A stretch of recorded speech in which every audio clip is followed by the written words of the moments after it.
Hi everyone, आज हम start कर रहे हैं फ्रिक्शन चैप्टर में न्यूमेरिकल पार्ट। तो बहुत इंटरेस्टिंग पार्ट है। क्योंकि फ्रिक्शन चैप्टर में से चूंकि मैं बहुत सालों के पेपर को एनालाइज करके बोल रहा हूँ कि मुझे न्यूमेरिकल उतना ज़्यादा देखने को नहीं मिलता है एज कम्पेयर टू थ्योरी। तो कैसे कवर करना है आपको न्यूमेरिकल प्लस थ्योरी, तो मैं पहले बता चुका हूँ कि अगर आपने मेरा थ्योरी वाला पार्ट देख लिया तो बेसिक चीज़ें आपकी क्लियर हो जाएगी। इसके बाद आपको क्या करना है, उसी बुक में से यानी ए के उपाध्याय वाली बुक में से या जो भी आपके पास मैकेनिक्स की बुक है, तो जनरली मैं ए के उपाध्याय प्रीफर करता हूँ। तो उसको आप एक बार रीड कर लोगे, उसके अंदर जो थ्योरेटिकल कॉन्सेप्ट्स हैं वो क्लियर हो जाए। फिर आपको क्या करना, मेरे नोट्स रीड कर लेना, बहुत इंपॉर्टेंट है। नोट्स में मैंने बहुत अच्छे से चीज़ें बता रखी है, उन पॉइंट्स को पढ़ना बहुत ज़रूरी है। इसके बाद 300 क्वेश्चन की जो मैंने आपको पीडीएफ प्रोवाइड कराई थी, उस 300 क्वेश्चन में जो फ्रिक्शन के जितने भी क्वेश्चन है, मोस्ट इंपॉर्टेंट क्वेश्चन है, वो करना बहुत इंपॉर्टेंट है। उसमें आप देख लेना, उसको रट लेना। मैं तो वही बोलता हूँ 300 क्वेश्चन आपके वो जुबान पे होने चाहिए, उसका क्वेश्चन देखते ही फटाफट आप कर दो। नाउ अब क्या है कि फ्रिक्शन में से बेसिक न्यूमेरिकल्स आते हैं, कुछ इंपॉर्टेंट थ्योरेटिकल क्वेश्चंस भी है जो कॉम्बिनेशन से बनते हैं, किसके, बेसिक फॉर्मूले के, वो भी मैं आपको बता दूंगा। तो इस पार्ट को हम स्टार्ट करते हैं। चीज़ें आपको समझ में आ गई होगी कि आपको क्या क्या चीज़ें कवर करनी है फ्रिक्शन चैप्टर में। अब बात करते हैं हम क्वेश्चन पे। तो देखो पहला क्वेश्चन है, a child is pulling a box of mass 10 kg, which is standard force acting, and also calculate the frictional force if the coefficient of friction is 0.3। तो जब भी ऐसा कोई क्वेश्चन आए तो पहले आप देखो कि क्या कह रहा है। उसने बोला यार एक बच्चा है जो एक बॉक्स को खींच रहा है जिसका मास कितना है, 10 kg। ठीक है, what is the standard force acting and also calculate, standard force बताओ जो उसके ऊपर एक्ट कर रहा है, and also calculate the frictional force. हमें क्या कैलकुलेट करना है, फ्रिक्शनल फोर्स, एफ एफ बोल देते हैं। ठीक है, हमें फ्रिक्शनल फोर्स कैलकुलेट करना है if the coefficient of friction is 0.3। तो कोफिशिएंट ऑफ फ्रिक्शन जो है वो कितना है, 0.3। ये चीजें हमें गिवन है। तो जहां तक मुझे पता है, अगर आपको फॉर्मूला याद हो, तो फॉर्मूला क्या था कि यार अगर हमें पता है कि यार ये एक बॉक्स रखा हुआ है, ठीक है, इस बॉक्स के ऊपर ये ऊपर की तरफ नॉर्मल लग रहा है, नीचे की तरफ mg लग रहा है जो बॉक्स को बैलेंस कर रहा है, ठीक है, अपवर्ड एंड डाउनवर्ड मूव। तो बॉडी रेस्ट कंडीशन में है, इधर की तरफ लेट सपोज करो एफर्ट लगा रहा हूं, तो फ्रिक्शनल फोर्स यानी एफ एफ इधर लग रहा है। लेट सपोज कि ये नॉर्मल और फ्रिक्शनल फोर्स का हमने एक रिजल्टेंट ड्रॉ कर लिया विच इज व्हाट, आर। ठीक है, ये सम एंगल आप बोल दो थीटा, जो भी बोलना चाहते हो। तो यहां से हमने क्या क्या, कोफिशिएंट ऑफ फ्रिक्शन हमने बोल दिया कि ये फ्रिक्शनल फोर्स यानी एफ एफ अपॉन में एफ ऑफ नॉर्मल या नॉर्मल फोर्स आप बोल देते हो। ठीक है, यानी F N means normal force and F F means frictional force is equals to mu. ये हम पढ़ चुके हैं थ्योरी वाले पार्ट में। तो म्यू हमें गिवन है, एफ एन हमें गिवन नहीं है, ये निकालना है। एफ एफ हमें गिवन नहीं है, ये हमें निकालना है। तो चूंकि बॉडी का upward and downward movement balance है, ठीक है, यानी बॉडी ना तो ऊपर भाग रही है ना तो नीचे धंस रही है, यानी नॉर्मल इक्वल टू क्या है, mg। थ्योरी पार्ट में हम ये भी पढ़ चुके हैं कि बॉडी रेस्ट कंडीशन में है तो normal is equals to mg है। तो अगर normal is equals to mg है तो fn हम कैसे निकाल लेंगे, विच इज mg करके। मास तो हमें गिवन है 10, जी हमें पता है 9.8 हम कंसिडर करते हैं विच इज व्हाट, 98 न्यूटन।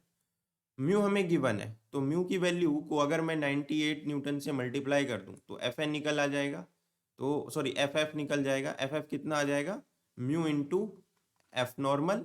तो म्यू की वैल्यू क्या है, म्यू की वैल्यू है 0.3 इंटू 98 न्यूटन। तो ये इक्विवेलेंट हो जाएगा, एक बार मैं मल्टीप्लाई कर लेता हूँ, 0.3 into 98 which is equals to 29.4 newton. तो दिस इज योर आंसर। तो बेसिक क्वेश्चन है। सिमिलर क्वेश्चन हमने ऊपर वाला भी कंसिडर किया है। हमें क्या बोला गया कि एक नैन्सी है जिसका मास 10 kg है, सॉरी 10 kg कह रहा हूँ, 40 kg है। ठीक है, स्लीपिंग ऑन फ्रॉस्ट, वो किसी बर्फ के लेयर पे क्या कर रही है, स्लिप कर गई। If the coefficient of friction acting is 0.45, अगर कोफिशिएंट ऑफ फ्रिक्शन है 0.45, find the frictional force acting between their slip and Frost layer. ठीक है, उसके फुट और स्लिप लेयर के बीच का हमें फ्रिक्शनल फोर्स निकालना है। तो कैसे निकालेंगे, सिमिलर, एफ एन निकालना पड़ेगा पहले हमें, यानी नॉर्मल फोर्स निकालना होगा। तो F N which is equals to what, M G, which is equivalent to 40 into 9.8। तो अगर मैं 40 को 9.8 से मल्टीप्लाई कर दूंगा तो इक्विवेलेंट आ जाएगा 392। कितना आ जाएगा? 392 न्यूटन। नाउ एफ कैसे निकलता है? F is equals to mu into F N. Mu की वैल्यू है 0.45 इंटू 392। तो अगर मैं 0.45 को 0.45 इंटू कर दूं 392, इक्विवेलेंट आ जाएगा 176.4 न्यूटन। ठीक है, तो ये आपका आंसर आ गया। तो बेसिक क्वेश्चन है। इसके अलावा जो बेसिक क्वेश्चन में जो मोस्ट इंपॉर्टेंट क्वेश्चन मुझे लगे जो आपको पता होना चाहिए वो ये है कि minimum force required to slide a body of weight W on a rough horizontal plane. यानी एक रफ हॉरिजॉन्टल प्लेन पे एक बॉक्स रखा है जिसका वजन W है, लेट सपोज करो, मुझे उसको स्लाइड कराना है। तो स्लाइड कराने के लिए मिनिमम फोर्स की रिक्वायरमेंट कितनी होगी? तो वो होता है W साइन थीटा। याद रखना, नोट्स पढ़ोगे, नोट्स में भी मैंने दो लग रखा है कि ये कंडीशन हो। ऑप्शन के हिसाब से देखना कि ऑप्शन में क्या क्या चीजें गिवन है। अभी के लिए आपको क्या याद रखना है? W sine theta is the minimum force. बाकी आप नोट्स पढ़ोगे, नोट्स में मैंने बहुत सारी चीजें लिख रखी है कि अगर आपको ऑप्शन में ये मिले तो ये हमारा मिनिमम फोर्स होगा, अगर ये मिल रहा है तो ये मिनिमम फोर्स होगा। अभी के लिए रफ हॉरिजॉन्टल प्लेन पे जो मिनिमम फोर्स रिक्वायरमेंट होती है किसी बॉडी को स्लाइड कराने के लिए वो कितनी होती है? W sine theta. ये भी कॉन्सेप्ट मैंने उसी दौरान समझाया था कि एक बॉडी को पुश करना आसान है या एक बॉडी को पुल करना आसान है। तो पुश करना इज डिफिकल्ट टास्क बिकॉज कि नीचे mg जो है वो इंक्रीज हो जाता है और जो नॉर्मल होता है वो डिक्रीज हो जाता है। तो mg अगर बढ़ गया, नीचे वाला फोर्स बढ़ गया, तो बॉक्स को मूव कराना मुश्किल हो जाएगा। तो इस केस में फ्रिक्शनल फोर्स बढ़ जाता है। ठीक है, तो mg अगर बढ़ेगा तो फ्रिक्शनल बढ़ेगा, बॉडी मूव नहीं करेगा। तो इसीलिए बॉडी को पुश करना is the difficult task as compare to body को पुल करना। जब हम बॉडी को पुल करते हैं तो नॉर्मल फोर्स बढ़ जाता है और mg नहीं बढ़ता है। दैट्स वाई इस केस में फ्रिक्शन फोर्स कम हो जाता है और हम बॉडी को आसानी से खींच पाते हैं। तो ये बातें मैंने उस टाइम बताई थी। ठीक है, फिर क्या कहा जा रहा है कि एक देखो ये बहुत इंपॉर्टेंट है। अगर आपने मेरी थ्योरी वाली पार्ट देखी होगी, ठीक है, तो उसमें मैंने आपको अच्छे से बता रखा था ये चीज़ कि भाई आपको डेरिवेशन नहीं पढ़ने का है, सिर्फ और सिर्फ क्या पढ़ना है कि एक यूनिवर्सल फॉर्मूला दे दिया, उस यूनिवर्सल फॉर्मूले के अकॉर्डिंग 3-4 केस बन रहे थे कि देखो 2 केस होते हैं। एक हमारा जो ये इंक्लाइन प्लेन होता है, इस इंक्लाइन प्लेन पे एक बॉक्स रखा हुआ है, या तो मैं इस बॉक्स को अपवर्ड डायरेक्शन में मूव करवा रहा हूँ या तो मैं इस बॉक्स को डाउनवर्ड डायरेक्शन में मूव करा रहा हूँ। ठीक है, तो एक इंक्लाइन प्लेन है, उस इंक्लाइन प्लेन पे एक बॉक्स का अपवर्ड मूवमेंट हो रहा है या एक बॉक्स का डाउनवर्ड मूवमेंट हो रहा है, ये होता है। अब इस केस में हमारे पास 3 केस होते हैं। हम एफर्ट जो लगाते हैं, ये जो P लगाते हैं, इन दोनों केस में ये 3 केस बनते हैं। क्या क्या केस बनता है? एक केस जब हमारा एंगल ऑफ फ्रिक्शन क्या हो जाए? 0, यानी फाई क्या हो जाए? 0 हो जाए। एक केस जब बनता है जब हम जो एफर्ट अप्लाई कर रहे हैं वो हॉरिजॉन्टली अप्लाई कर रहे हैं, यानी ऐसे अप्लाई कर रहे हैं। ठीक है, ऐसे बिल्कुल इस वाले हॉरिजॉन्टल के अप्लाई कर रहे हैं, यानी एफर्ट हॉरिजॉन्टल अप्लाई हो रहा है। एक केस होता है जब हम एफर्ट प्लेन के पैरेलली अप्लाई करते हैं। तो ये 3 केस होते हैं दोनों के केस में, मतलब अपवर्ड और डाउनवर्ड में भी ये 3 केस होते हैं कि हम एफर्ट कैसे लगा रहे हैं।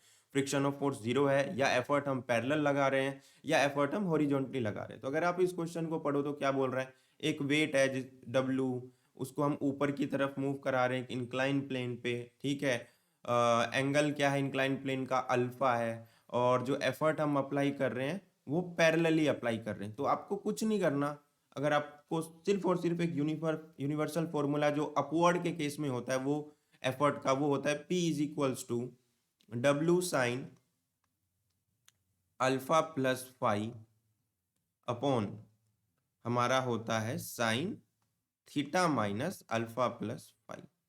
ये होता है हमारा अपवर्ड के केस में एफर्ट निकालने के लिए। क्या निकालने के लिए? एफर्ट निकालने के लिए। तो अगर आपको ये फॉर्मूला पता है तो आपको बस एक केस क्या होता है कि अगर एफर्ट हम पैरेलली अप्लाई कर रहे हैं प्लेन के, तो उस केस में जो ये थीटा हो जाता है वो थीटा हो जाता है 90 डिग्री प्लस अल्फा के। किसके हो जाता है? 90 डिग्री प्लस अल्फा।